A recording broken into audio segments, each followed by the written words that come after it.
What's up everyone, welcome back to a new video. Today we're going deep into the 4 most important techniques for black and grey realism, especially when you're practicing on fake skin. I've been focusing heavily on these principles since recently, and it completely changed the way I approach shading and contrast.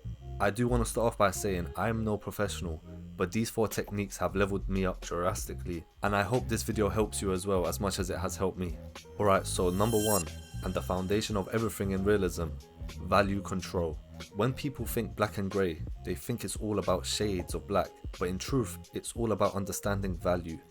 The relationship between your light, mid and dark tones. Once you grasp that, you're going to have no problems. If your values are right, your piece will read correctly no matter what. Even with no colour, it still looks alive. The way I approach this is simple. I use a 3-cup grey wash system, 1 cap for pure black for my deepest tones, 1 which is a mid wash and 1 which is a light wash. I start with my darkest anchors. Those are the points that define the form of my design. Think of it like setting up shadows before painting. Once those are in, you can build your mids around them, and finally your lightest tones to blend everything out. The biggest mistakes beginners make is trying to shade everything evenly. Realism lives in contrast, the balance of darks and lights. Try not to forget that. On fake skin, your washes can sometimes look lighter than they'll heal in real skin, so don't panic if it looks soft. It's more important to build layers gradually than to oversaturate and lose those transitions you're looking for. Technique number 2, machine speed and hand movement. That one's huge because it controls how smooth your blends look. I usually run my Mast Pen around 7 to 7.2 volts. It's enough power to get clean saturation but soft enough for gentle passes. And for anyone wondering, I'm using the Mast Fold 2 Pro for this piece. It's a wireless rotary machine with a 7-level adjustable stroke, so I can switch between lining, shading and packing without having to change machines. It's super lightweight and has a solid battery life. Honestly, it's just a reliable setup for what I'm going for.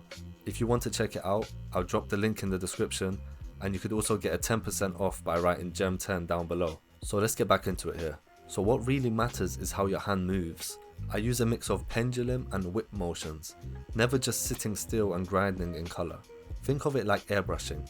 Your hand should always be in motion. The slower and more consistent your movement, the smoother your gradients. Another thing I pay attention to is hand speed versus voltage. If I move faster, I can bump my voltage slightly, and if I slow down for softer areas, I'll end up lowering it, and if I slow down for softer areas, I'll lower it. The goal is flow. Every stroke should connect, no random patches or harsh overlaps. When you're tattooing realism, especially on fake skin, movement equals softness. If your hand freezes, your shading will end up looking patchy, so focus on your rhythm, smooth, overlapping strokes that breathe. Moving on to the 3rd technique, which is edge control, and this one separates realism from everything else.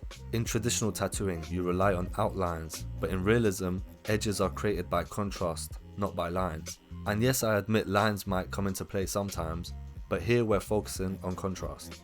You can create a sharp edge by just placing a dark tone beside a light one. The trick is to use the corner of your mag to shape those transitions, not to outline, but to hint at a form. Let's take this Jesus piece for example. Around the shoulders and the robe folds, I use my 7 mag almost like a liner.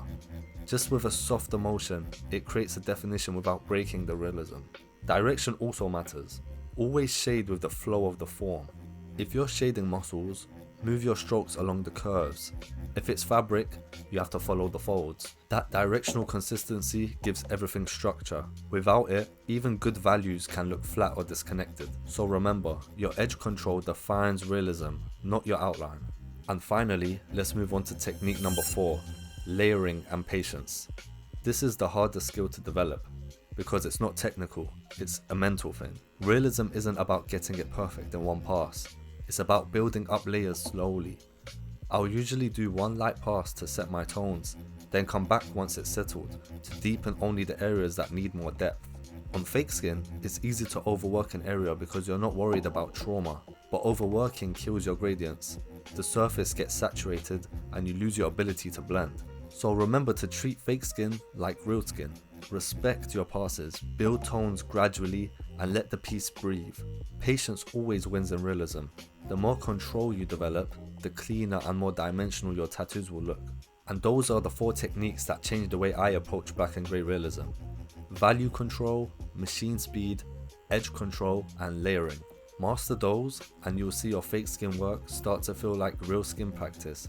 Remember, it's all about control, not speed. Focus on the fundamentals and the rest will follow.